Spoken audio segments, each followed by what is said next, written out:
Bonjour à toutes.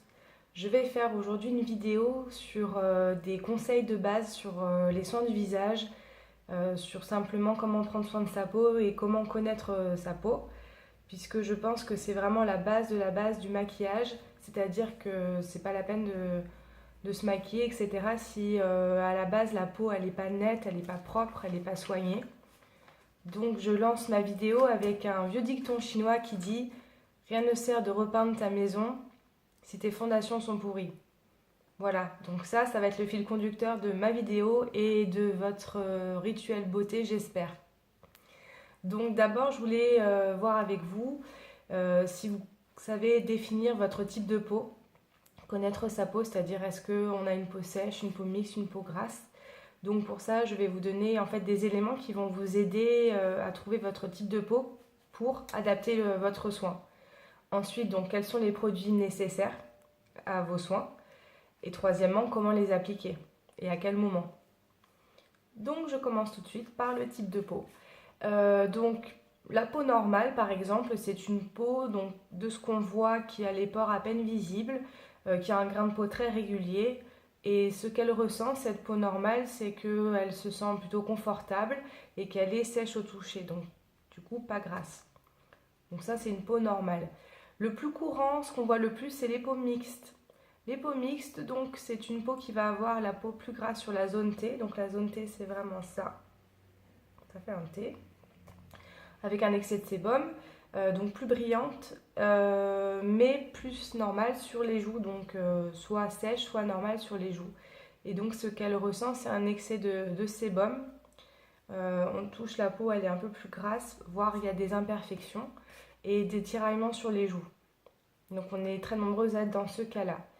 Ensuite, vous avez la peau grasse. Donc la peau grasse a le grain de peau très visible, un relief apparent à peu près partout et les pores dilatés. Ce qu'elle ressent, c'est un excès de sébum partout et pas mal d'imperfections. Ensuite, la peau sèche. La peau sèche donc n'a quasiment pas de relief puisque les pores sont très resserrés et pas de brillance et elle est très lisse et douce au toucher. Par contre, en sensation, c'est beaucoup de tiraillements et d'inconfort et quelques dartres des fois. Des dartres, c'est des petites desquamations, donc des petites peaux qui s'enlèvent. Voilà, ensuite, donc ça, c'est le type de peau. Et par-dessus ça, vous avez en plus des peaux matures, donc c'est-à-dire l'apparition des rides, qui peuvent être sur une peau mixte, une peau sèche ou une peau grasse. Et aussi une peau réactive, donc une peau qui rougit, qui peut avoir qui chauffe ou qui démange, et ça peut être sur une peau mixte, une peau sèche, voilà. Donc on peut combiner un type de peau et après d'autres, pas de souci, mais voilà. Donc déjà sachez où vous vous trouvez. Ensuite, donc quel type de produit il faut? Dans tous les cas, pour moi, voilà la trousse qu'il faut avoir. Il y a les produits de soins quotidiens. Donc il y a le sérum, je vais expliquer ce que c'est, la crème et le contour des yeux. Ensuite, vous avez les produits nettoyants, donc un démaquillant, un nettoyant et une lotion. Et ensuite, vous avez le rituel complémentaire qui sont le gommage et le masque. Donc on va commencer par le sérum. Vous êtes peut-être peu nombreuses à utiliser du sérum, pourtant il est très utile.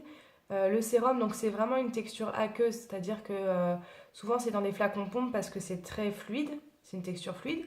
Par contre, il est hyper concentré, donc vous verrez que c'est assez cher un sérum. Le sérum de la même crème, enfin dans la même gamme, est beaucoup plus cher que la crème.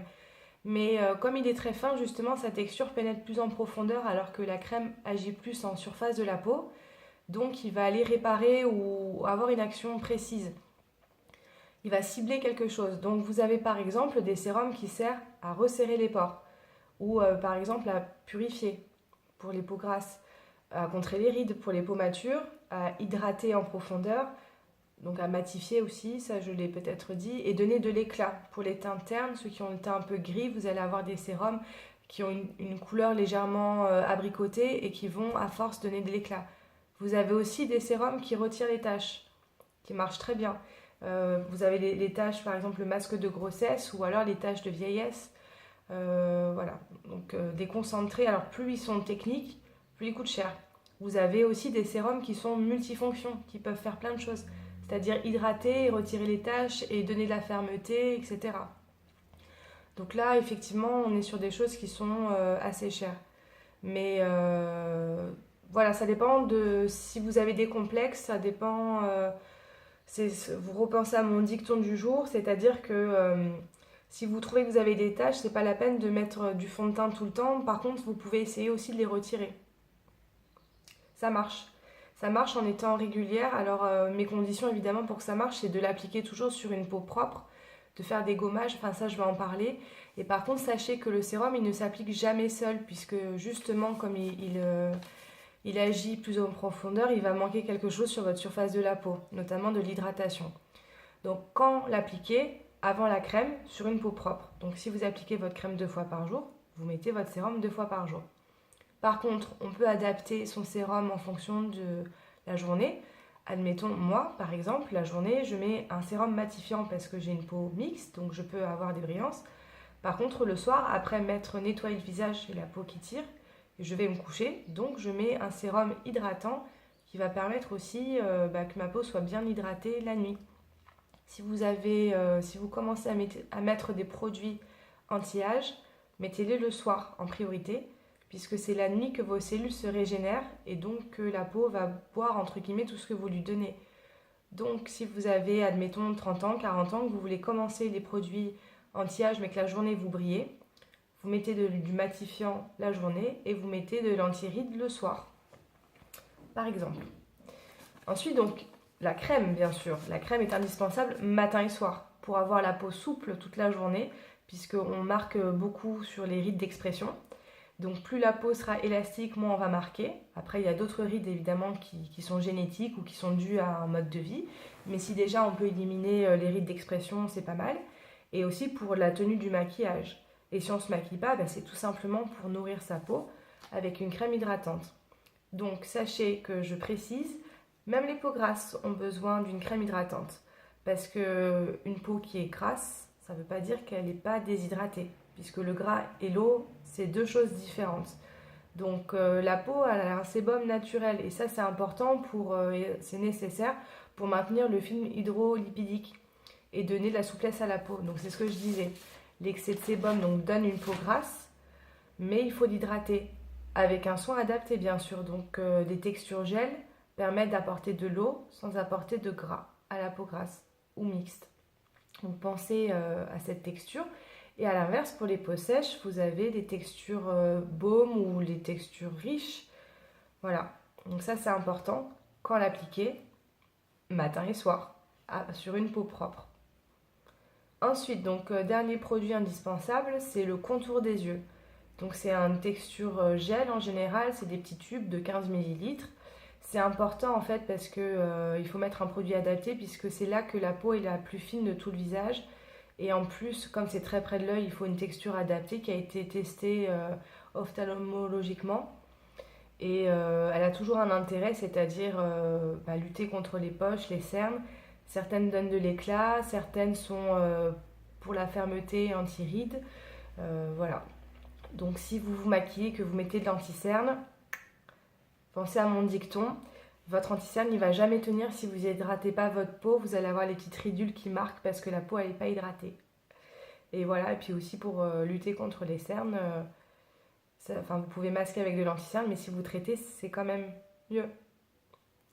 Donc après, c'est vrai que c'est un soin qui peut être un petit peu cher, mais on en met très très peu. C'est vraiment un grain de riz par yeux, donc en général, ça dure longtemps. Donc voilà, c'est tout pour les soins quotidiens. Pensez donc à les adapter en fonction de votre type de peau et en fonction aussi du moment de la journée. Voilà, on passe ensuite au nettoyant. Donc le matin, je pense que c'est bien de se nettoyer le visage avant de s'hydrater, donc avant de se maquiller, puisque la nuit, on peut avoir un excès de sébum.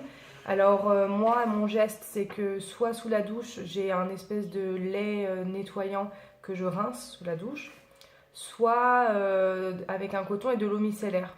On peut le faire aussi avec un tonique, puisque le tonique va préparer la peau aux soins. Mais le matin, c'est bien de commencer par nettoyer sa peau et de ne pas appliquer la crème directement sur une peau grasse et avec des toxines, puisque je vous disais, la nuit, les cellules s'auto-nettoient et détruisent des toxines. Mais voilà, donc le soir ensuite on se démaquille. Donc moi pour les yeux ce que je conseille c'est d'utiliser un démaquillant biphasé, donc c'est en général bleu avec deux textures et vous le secouez, c'est un peu huileux à queue. Au moins pour les yeux parce que ça permet de, comme c'est très gras, d'enlever très bien le mascara sans s'arracher les cils. Et ça marche bien aussi pour les rouges à lèvres longue tenue. Mais par contre ne pas l'utiliser sur tout le visage évidemment parce que vu que c'est gras, bah c'est gras, voilà. Ensuite, on démaquille le visage avec autre chose. Donc, il existe plusieurs choses. Il y a le lait démaquillant que je trouve bien adapté pour les peaux sensibles, les peaux réactives ou les peaux sèches. Ensuite, vous avez les eaux micellaires pour les peaux mixtes, les peaux grasses. Il y a aussi les huiles démaquillantes qui ont fait leur apparition. Donc, c'est une huile qu'on applique sur le visage, on frotte tout le maquillage comme ça, on ressemble bien à un panda. Et après, on rince et la texture huileuse va bien hydrater. Donc, pour les peaux sèches, ça peut être pas mal. Mais je vous conseille donc de ne jamais louper cette étape, même si vous ne vous maquillez pas le visage. Admettons, vous faites votre rituel maquillage, c'est de mettre du mascara et un trait de crayon. Et rien sur le visage, ben, le soir, passez un coton demi-cellaire et regardez la couleur de votre coton. Vous verrez. C'est très utile, il faut enlever la pollution, enfin tout, l'excès de sébum de la journée. Donc le soir, démaquillage. Sur le démaquillage, c'est ce que je voulais vous dire. Voilà, donc on passe au non démaquillage c'est bon. Le nettoyant, je trouve d'autant plus indispensable que le démaquillage. Vous l'avez en gel, en mousse qui se rince. Je vous déconseille absolument les gels douche et les savons pour le corps puisqu'ils sont trop agressifs et votre peau soit elle va se dessécher, soit elle va se défendre en produisant plus de sébum, donc c'est la catastrophe. Donc il ne faut pas le faire. Le démaquillage retire le maquillage en surface, par contre le nettoyage va nettoyer la peau en profondeur. Donc repense à mon dicton. Et en plus, ça ne sert à rien de mettre une crème, il y a des crèmes qui coûtent 400 € par exemple. Il ne sert à rien de mettre une crème à 400 € si la peau elle est obstruée puisque la crème ne pénétrera pas et donc elle n'aura aucune utilité. Donc se nettoyer le visage et se rincer. Bien sûr, une fois qu'on l'a rincé, donc ça va faire quand? Tous les soirs. Une fois qu'on l'a rincé, on peut avoir la peau qui tiraille un petit peu parce que le calcaire de l'eau ou voilà.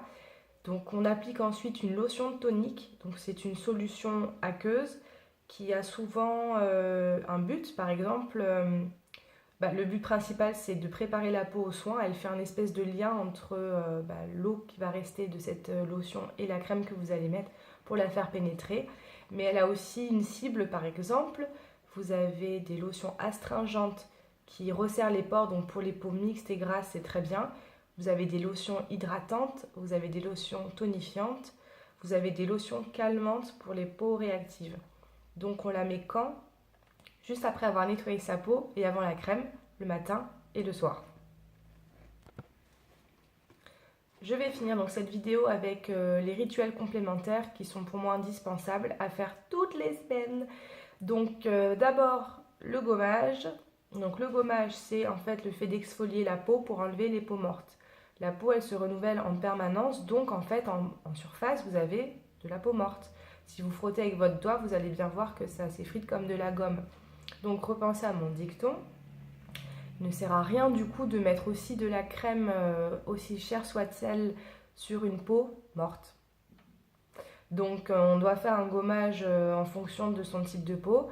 Vous avez en fait, voilà, donc je reviens juste sur ce que je disais avant. La peau morte, elle crée une barrière si vous voulez, donc votre crème, elle ne pénétrera pas sur une peau morte, enfin sur la peau vivante, puisqu'il y a la peau morte entre les deux. Donc la deuxième raison pour laquelle il faut faire un gommage, c'est pour affiner le grain de peau. C'est-à-dire que les pores, ils font un petit truc comme ça. Et si vous enlevez la première couche, le pore, il va être plus petit. Donc, affiner le grain de peau, enlever la barrière morte. Et aussi, ça enlève quand même pas mal les points noirs. D'ailleurs, entre parenthèses, je vous conseille vivement de faire des gommages sur votre corps avant les épilations, puisque ça permet en fait de faire sortir les poils qui sont qui sont un peu sous-cutanés. Et du coup, avec l'épilation, vous attraperez plus de poils s'il y en a plus qui sont sortis. Ça, c'est la petite parenthèse pour le corps. Donc, qu'est-ce qui existe comme produit? Vous avez des gommages mécaniques qui sont les plus connus, c'est avec des petits grains. Alors, ça peut être des grains synthétiques ou des grains naturels comme du sucre par exemple. Les synthétiques, maintenant, ils sont un petit peu controversés parce que c'est pas bio, ça peut polluer une fois que vous l'avez rincé. Le principe, en tout cas, c'est que l'un ou l'autre, c'est des petites billes qui peuvent être plus ou moins abrasifs. Et donc, par frottement, ça décolle la peau morte. On insiste bien sur la zone T. Donc ça, c'est plutôt adapté aux peaux mixtes et grasses. Et ensuite, vous avez les gommages enzymatiques. Donc c'est en fait une espèce de crème que vous posez sur votre visage et vous attendez le temps indiqué. Et en fait, ça va marcher par enzyme. Donc en gros, c'est le produit qui va grignoter les peaux mortes et après vous rincer. Donc ça, c'est très adapté par exemple aux peaux sensibles. Donc à faire quand? Donc moi, je dirais pour une peau mixte et grasse, surtout grasse, 2 fois par semaine. Et pour une autre type de peau, à faire au moins toutes les semaines. Mais il faut le faire, il faut le faire. Pensez à mon dicton. Et on enchaîne juste après avec le masque, puisque le masque permet en fait d'apporter à la peau du concentré en fonction de ce que l'on souhaite, puisque vous avez des masques qui donnent de l'éclat pour les peaux ternes, des masques purifiants pour les peaux mixtes à grasses, des fermeté, hydratation, les masques qui font tout. Donc le masque, on le laisse poser le temps souhaité et on le rince ou pas, ça dépend de ce qu'on vous dit. Après, vous avez aussi des masques en tissu à poser. Et on le fait quand? On le fait juste après le gommage puisque du coup, les pores sont ouverts et sont prêts à recevoir le soin. Donc je vous conseille vivement de le faire 1 à 2 fois par semaine, masque, gommage. Donc le gommage, vous en avez pour 1 minute. Le masque, le temps indiqué. Ça peut être 7 minutes, ça peut être 15 minutes. Voilà, vous faites ça le dimanche tranquillement et vous aurez une peau éclatante toute la semaine. Et le reste de la semaine, on se nettoie, on se démaquille. Voilà. Donc c'est tout pour mon cours de base sur la peau. J'espère que ça vous a éclairé sur certaines choses et que vous allez penser à moi dans votre petite salle de bain. J'ai pas souhaité citer de produits puisque je trouve pas ça pertinent. Bon, déjà la vidéo elle fait 17 minutes et quelques. Et en plus, ça sert à rien que je vous parle des produits que moi j'ai, puisque j'ai en plus pas mal de produits de luxe vu mon passé en parfumerie. Et c'est pas pertinent, vous allez trouver des produits tout à fait adaptés en parfumerie moins cher ou en grande surface ou sur internet. Et aussi ça dépend des convictions de chacune, puisque on peut vouloir des produits en lesquels on croit. Ça dépend de nos convictions, des produits bio, pas bio, sans sulfate, sans parabènes. Donc voilà, chacune est libre, mais je suis ouverte à toute question. Si je peux vous répondre, si je connais, je vous répondrai avec grand plaisir.